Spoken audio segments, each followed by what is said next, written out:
determinada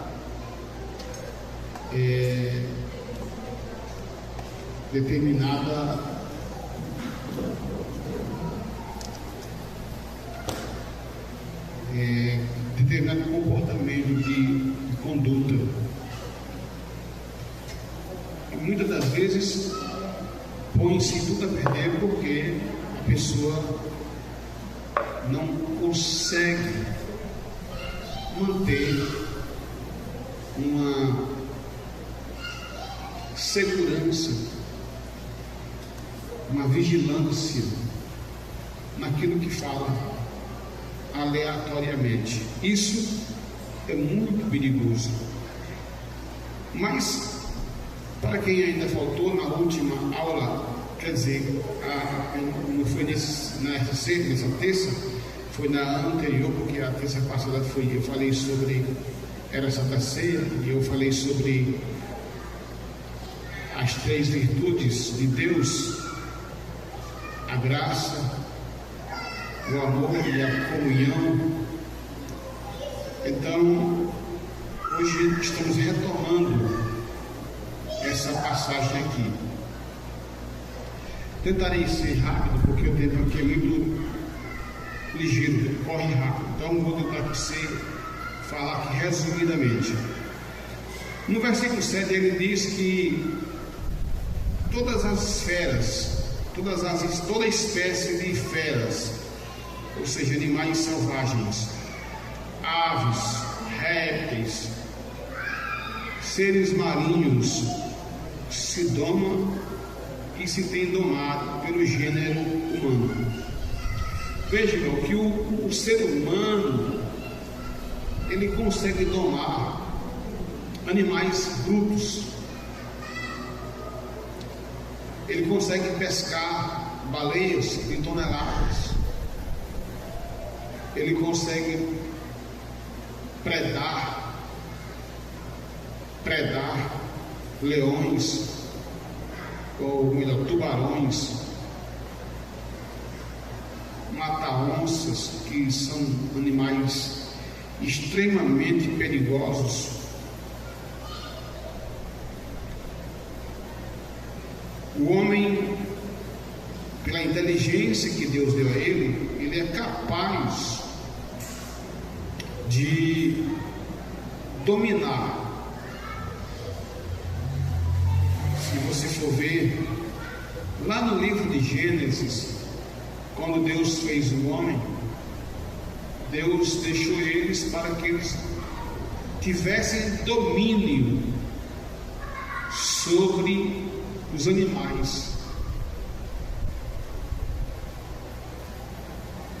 Então aqui o Tiago está lembrando algo que o próprio Deus estabeleceu, mas ele está falando, relembrando, para trazer a memória da gente que o homem é capaz de domar feras, animais como leão, girafa, elefantes, que é o bicho mais... Fala-se que o leão é o rei da selva, mas um leão, ele não tem coragem de atacar uma manada de elefante, dado o seu poder, a sua força. Não tem condição. A força de um rinoceronte, a força de um hipopótamo, ele tem dentes que matam facilmente um leão. E o homem consegue dominar, tanto que, se a gente for, eu acho que o último zoológico que os últimos que eu fui, aliás, foi em João Pessoa e outro foi em Salvador. Pois bem,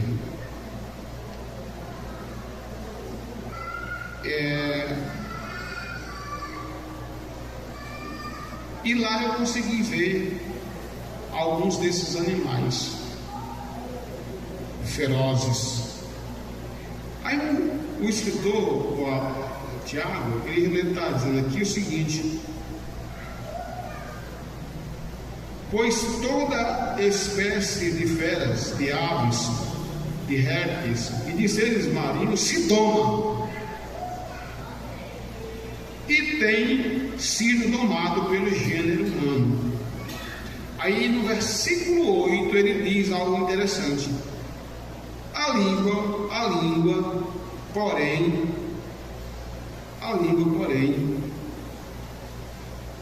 nenhum dos homens é capaz de domar. Isso é sério, né, irmãos? A Bíblia aqui está nos denunciando. A Bíblia aqui está dizendo: ninguém escapa, ninguém foge desta verdade. De pastor a porteira, novo convertido, ninguém escapa. Mas pastor, a gente pode, por isso que a palavra está aqui sendo dita, porque a gente precisa tomar o devido cuidado para a gente não ser um desses tais. É possível? Sim, se a gente vigia, se a gente ora, se a gente tem cuidado. Porque o mundo que nós estamos, irmão, olha para cá, por favor. Nós estamos vivendo uma época em que você não pode confiar em ninguém. Infelizmente, essa é uma realidade. Você não pode confiar em ninguém. A confiança ficou uma coisa assim muito difícil, porque você não pode, você fica sem saber em quem confiar.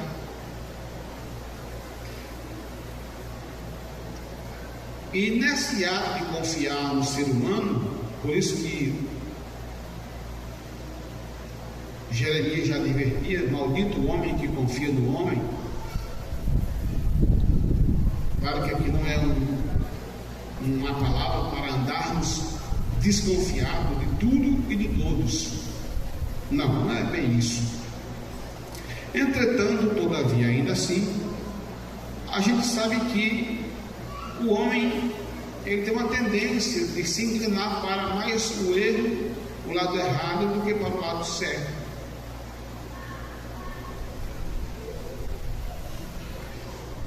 Por isso que Tiago diz: a língua, porém, nenhum dos homens, nenhum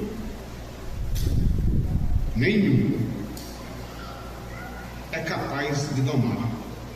É mal incontido, carregado de veneno mortífero.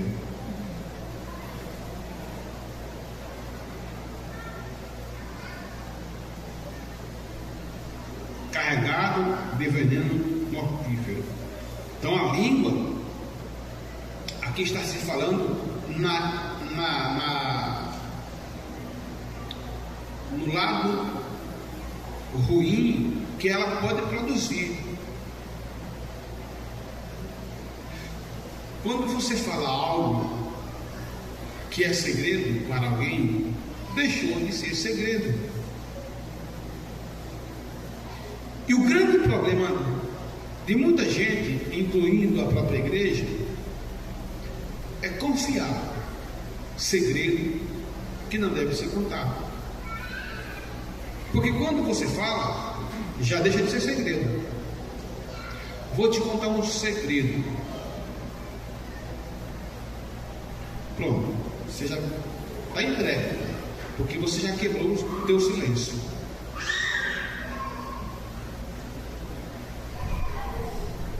Então o crente, ele precisa entender essa realidade.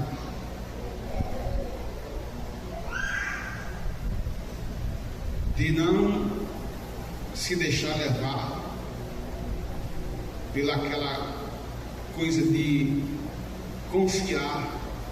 Vou confiar em fulano e tal, e vou falar isso para me desabafar. Olha, observe aqui uma coisa, irmãos. É desse jeito. Quer ver? É desse jeito que funciona no mundo da igreja, especialmente a igreja, que nós estamos tratando da igreja. Vamos fazer aqui uma ilustração. Eu tenho uma grande amizade com o nosso irmão Valmir. O irmão Valmir tem uma grande amizade com o irmão Lorival. O irmão Lorival tem uma grande confiança com o irmão Wilson. O irmão Wilson confia muito na esposa. A irmã Cíntia tem uma grande confiança na irmã Angélica. A irmã Angélica confia demais na irmã Milu. A irmã Milu confia muito na irmã Maria José. E assim por diante. Você está entendendo onde eu quero chegar? Quem já entendeu onde eu quero chegar? Eu confio uma coisa no Valmir. Eu confio no Valmir, ele tem minha confiança. Mas Valmir tem alguém que confia também,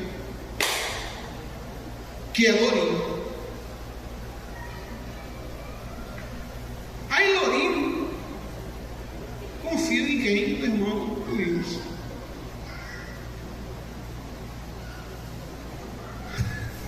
Deu para entender? Daqui a pouco toda a comunidade, todo mundo está sabendo.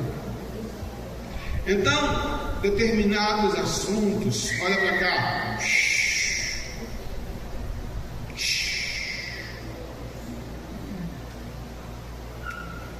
Vamos fazer um pacto, irmãos. Vamos fazer um pacto. No nome de Jesus, individual com Deus. Vamos travar nossa língua. Bico fechado.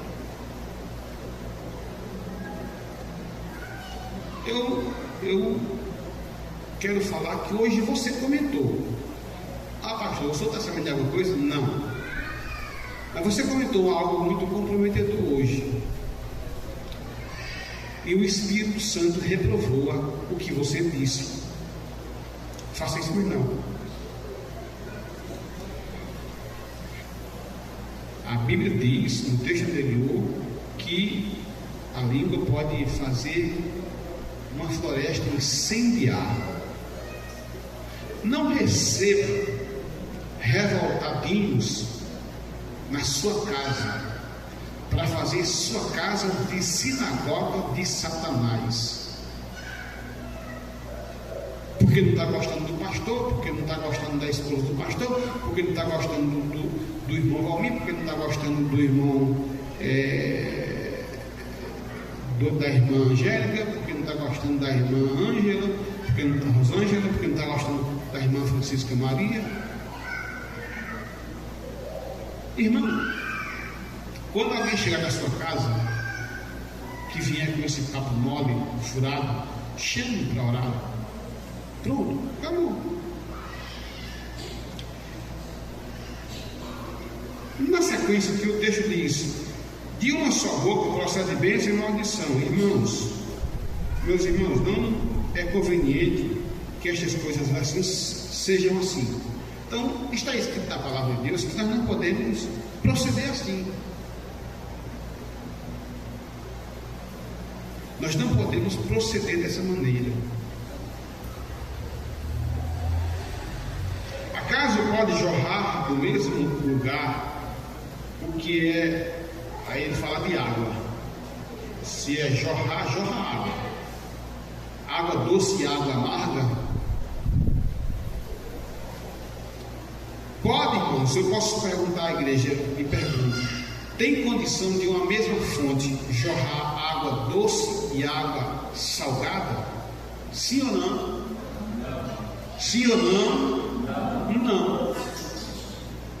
Pode uma árvore produzir manga e banana ao mesmo tempo? Não. É inviável. Então a nossa boca, ela tem que ser só bênção.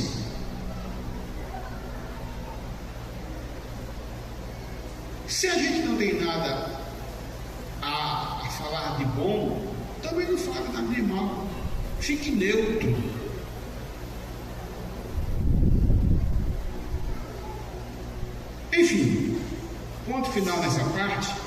quero entrar agora nessa outra parte aqui, sobre a sabedoria lá do alto.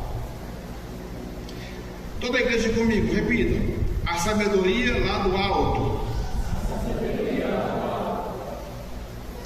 Aí vem os versículos 13, que diz: quem entre vós é sábio e inteligente, mostre mansidão e sabedoria, mediante condigno proceder às suas obras. Olha, aqui ele está falando ele está fazendo uma pergunta: quem entre vós é sábio e inteligente? Quem é sábio, quem é inteligente, deve demonstrar no seu cotidiano essas virtudes. A sabedoria, ser sábio e inteligente. Tem diferença entre ser sábio e inteligente? Tem. A sabedoria, ela é adquirida com o tempo, irmãos. A sabedoria, ela é algo lapidado. É como uma pedra de diamante bruta que precisa ser lapidada com o tempo. Com o tempo. Dizem que os perfumes, para eles chegarem a um ponto aromático, alguns deles demoram um período muito longo para adquirir aquela essência.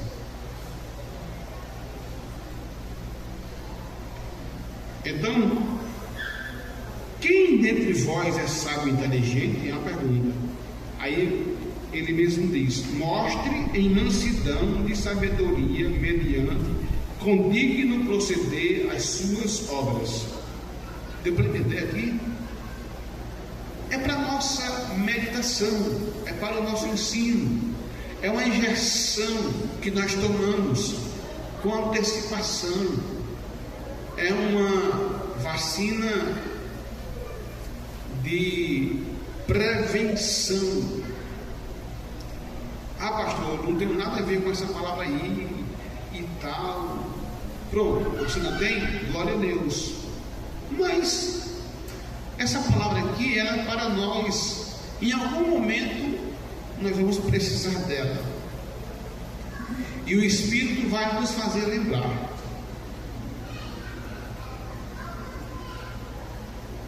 Se pelo contrário tendes em vosso coração inveja amargurada e sentimento faccioso, nem vos glorie nisso, nem mintais contra a verdade. Então, quem tem essas duas coisas, a sabedoria e a inteligência, deixa eu continuar aqui, porque eu não terminei. A sabedoria é algo que se consegue aos poucos. A inteligência pode-se ser como um dom, a pessoa que nasceu com aquilo. Tem pessoas que têm facilidade, conseguem falar fluentemente o inglês, o francês, o italiano, o alemão, conseguem falar vários idiomas, até aquelas línguas árabes, o próprio a língua judaica. Então,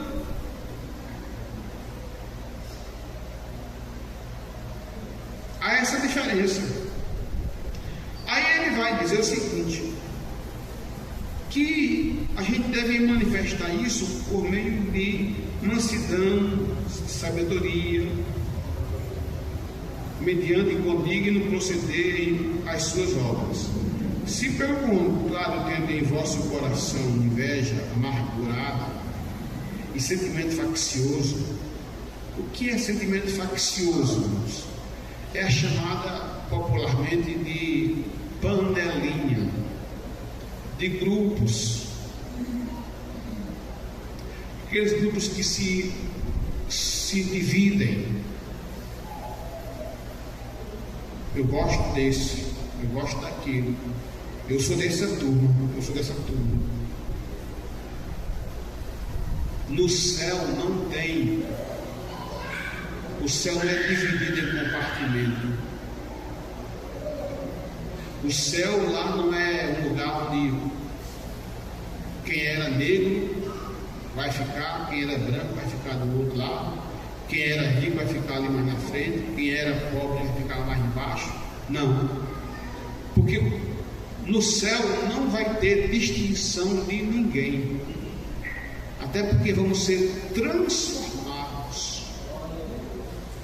Nós vamos termos nosso corpo transformados. Então, essa inveja amargurada e sentimento faccioso é de quem nem tem sabedoria e nem quem tem inteligência. E esse se gloria dessas coisas ruins. E ele depois diz: não mintais contra a verdade. Meus irmãos, está escrito aqui no versículo 15: esta não é a sabedoria que desce lá do alto.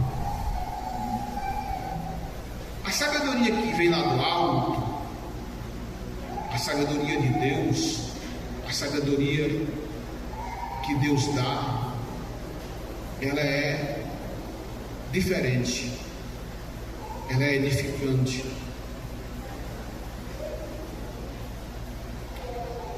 Porque ela nos eleva, nos levanta, ela nos torna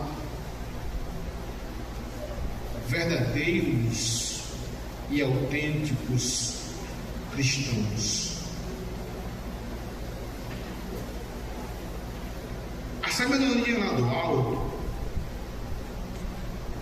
ela nos dá a condição de irmos e virmos, de entrarmos e de sairmos.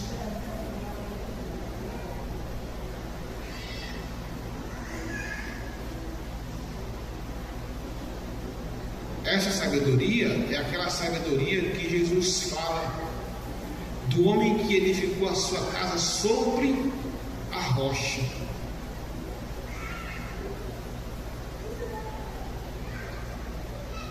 O que não é sábio edificará a sua casa sobre a areia.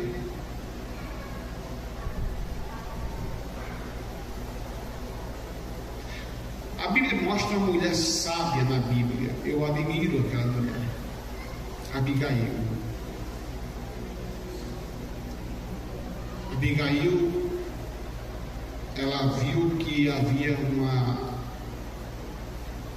discórdia entre o seu esposo Nabal e Davi, porque Davi mandou os seus soldados, os seus homens, irem até a Nabal pedir comida. Davi pensou: eu ajudei ele numa ocasião, então não é possível que ele me ajude agora. Só que ele não a ajudou, pelo contrário, foi muito rude com os soldados, os homens de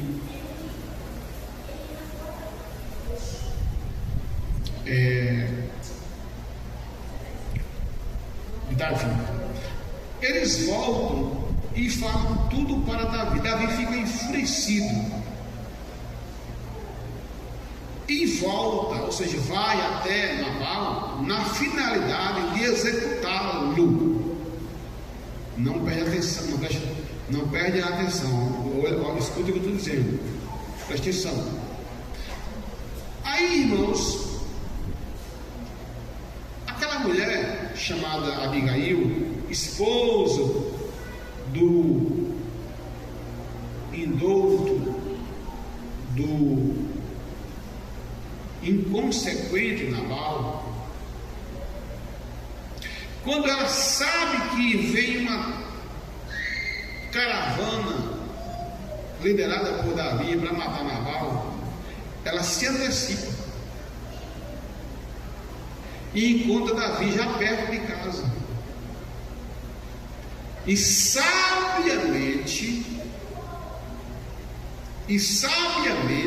ela diz o seguinte: olha, eu vou dizer para o senhor uma coisa aqui. Para que o senhor vai querer sujar sua mão de sangue? Faz isso não.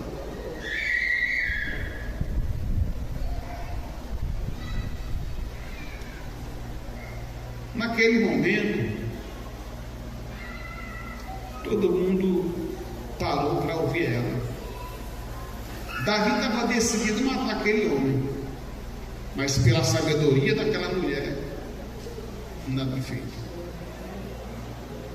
Provérbios 14, verso 1 diz o quê? A mulher sábia edifica a sua casa, mas a tola a derriba, a destrói com a própria mão. Mas esse versículo também pode ser também invertido para nós, naturalmente.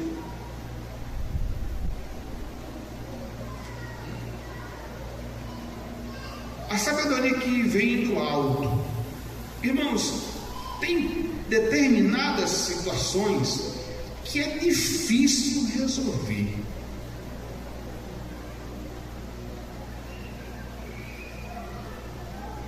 Quem está me ouvindo, diga amém. Olha,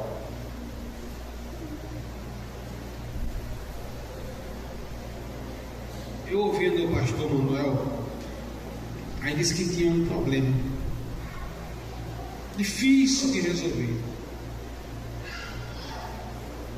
Difícil de resolver.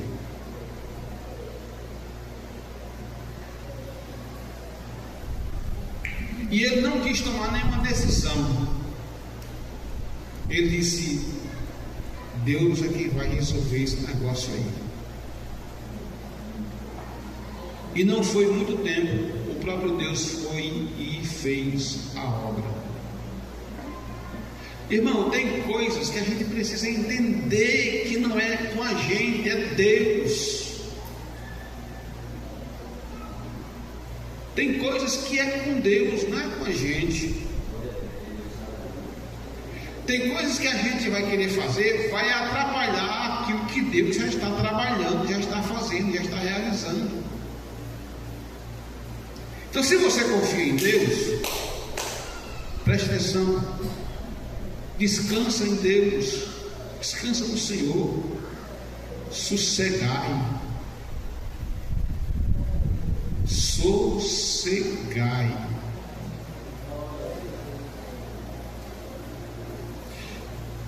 Eu fico imaginando quando aqueles homens pegaram aquela mulher adúltera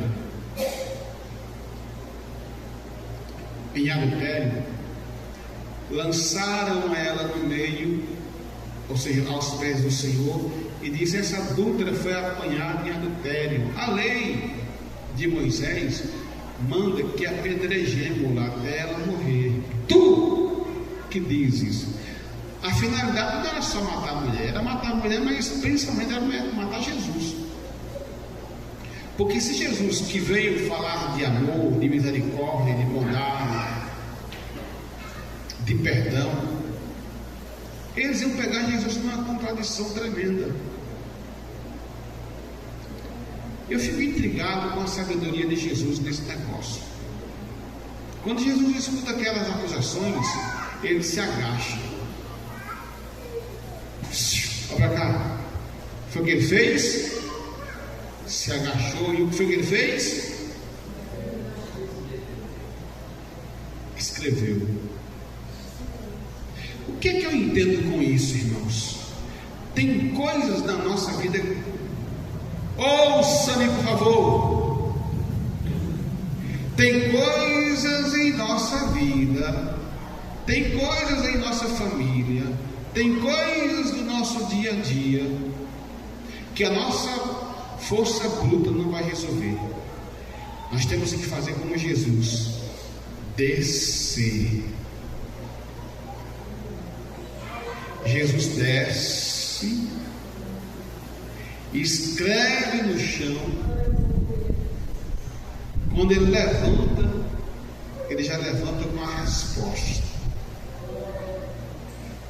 Tem coisas que a gente tem que descer na oração, na consagração, no jejum, para a gente ouvir Deus falar, ouvirmos o que é que Deus de fato está querendo.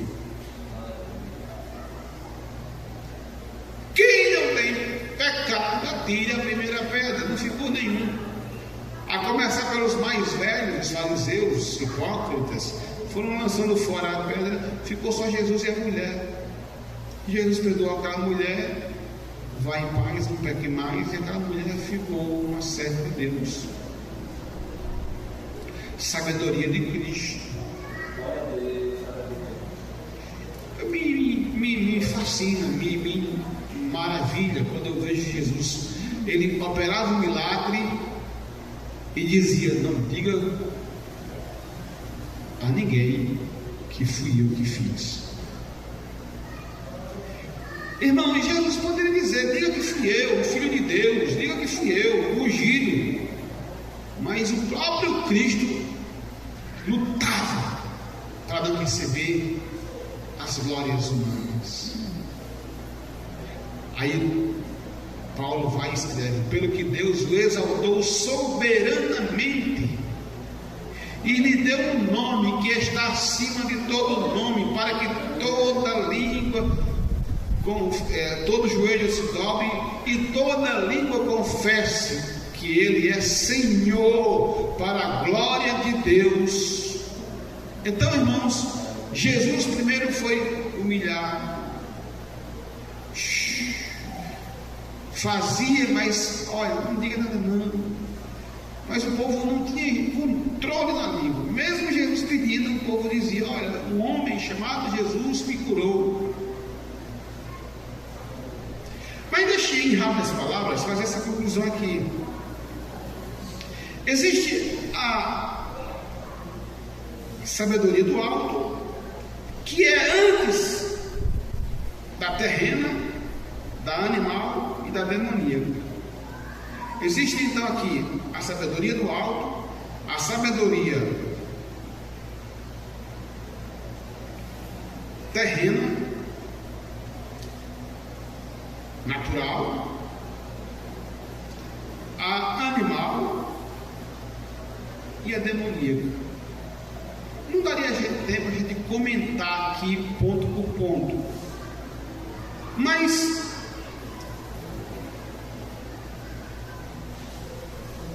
vou comentar aqui rapidamente sobre a sabedoria demoníaca. Pastor, sabedoria demoníaca é uma definição. Irmãos, se alguém não tiver cuidado, vai se enganar com frases lindas de demônios.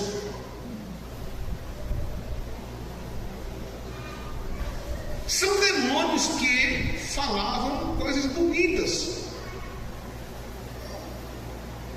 Eles estão iludidos, eles acham que são sábios, mas é uma sabedoria demoníaca.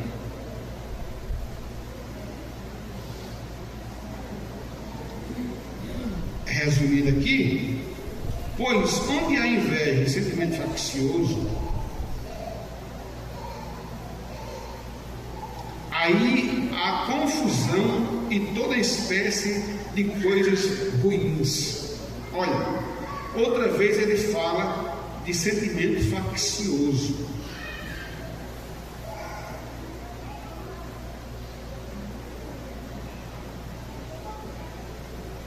Pois onde há inveja e sentimento faccioso, aí há confusão e toda espécie de coisas ruins. A sabedoria, porém, lá do alto é primeiramente pura, depois pacífica.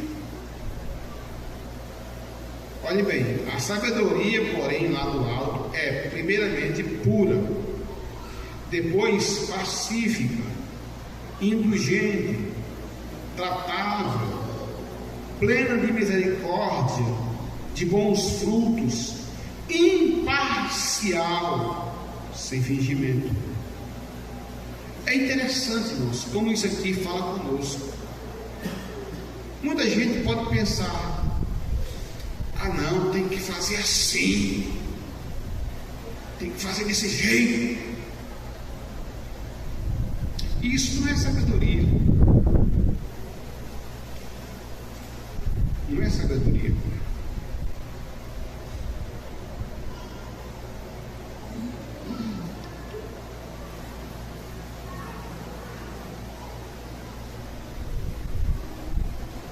Mas a sabedoria de Deus, a sabedoria do alto, é primeiramente pura, depois pacífica, porque a sabedoria verdadeira, ela apazigua situações.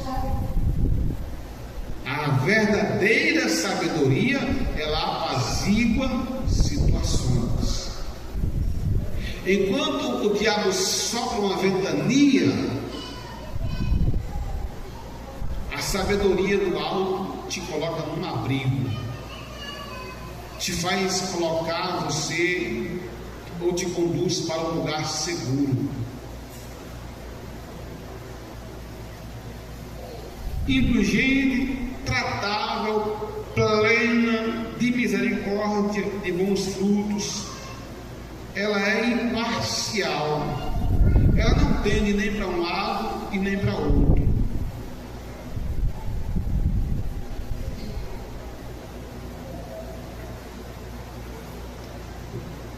Para concluir, o tempo já não é propício e eu quero ser pontual.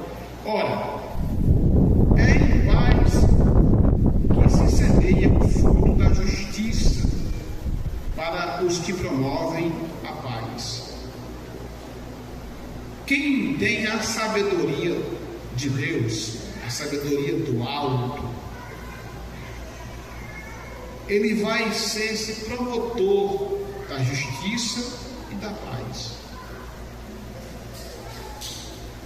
Ele vai querer ver a união entre A e B, entre X e Y, entre o J e o I. Ele vai querer a união de todo o abecedário. A Bíblia diz, aquele famoso texto do Salmo 133. Toda a igreja: ó, quão bom, quão suave é que os irmãos vivam em união. Só a igreja, 1, 2, 3.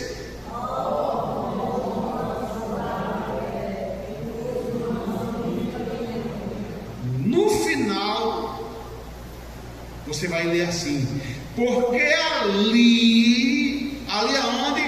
No meio da união, no meio da harmonia, ali o Senhor ordena a bênção.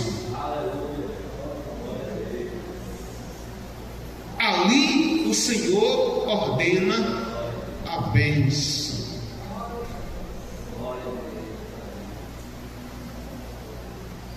Para os que promovem a paz, o crente tem que ser esse promotor de paz. Jesus disse no capítulo 14, verso 1: não se turbe o vosso coração, crede em Deus, crede também em mim. Versículo 27, lá no finalzinho, ele diz assim: deixo-vos a paz. Repitam comigo: deixo-vos a paz.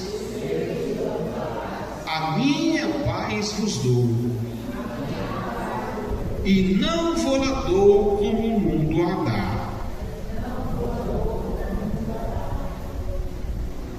Mas eu quero que vocês repitam outra vez para inculcar e falar mais forte, falar mais firme. Vamos lá? Deixo-vos a paz, a minha paz eu vos dou, e não vou-la dou como o mundo a dá.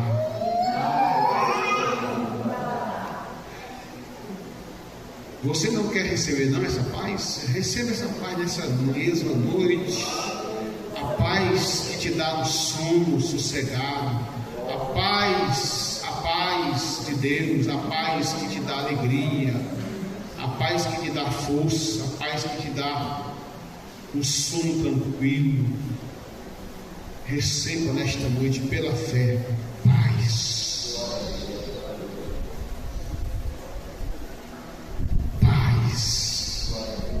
E só tem paz quem tem Cristo. Os discípulos estavam empavorosos no meio daquele mar bravio, o barco ia afundar, irmãos.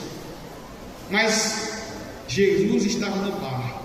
Os discípulos todos empavorosos. Jesus estava na proa do barco fazendo o quê? Dormindo. Porque além de ter paz, ele era a própria paz. Dormindo.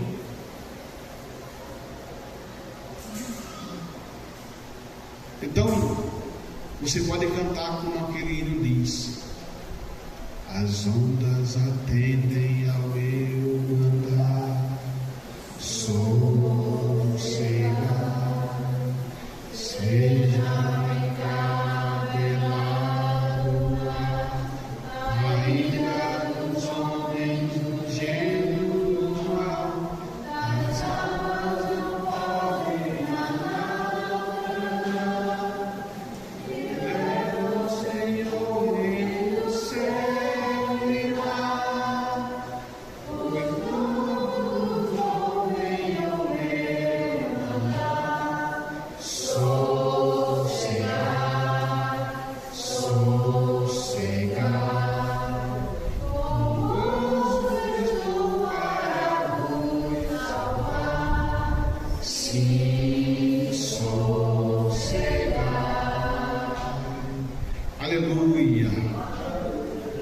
aleluia, essa paz vem de Deus. Por isso que o salmista diz, aquela passagem linda, no Salmo 46, verso 10. Quem sabe de qual é o salteado desse versículo? Aquietai-vos, aquietai-vos, aquietai-vos. Você crê que é Deus falando contigo, comigo, conosco?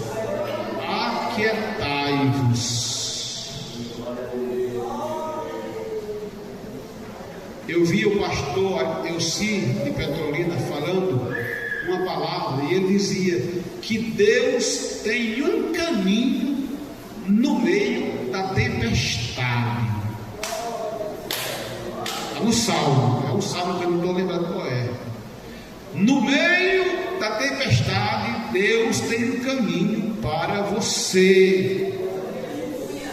Deus tem um caminho, uma saída.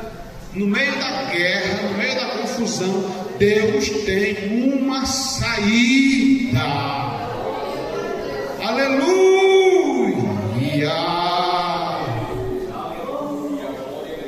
Glória a Deus! Deus é maravilhoso. Amém.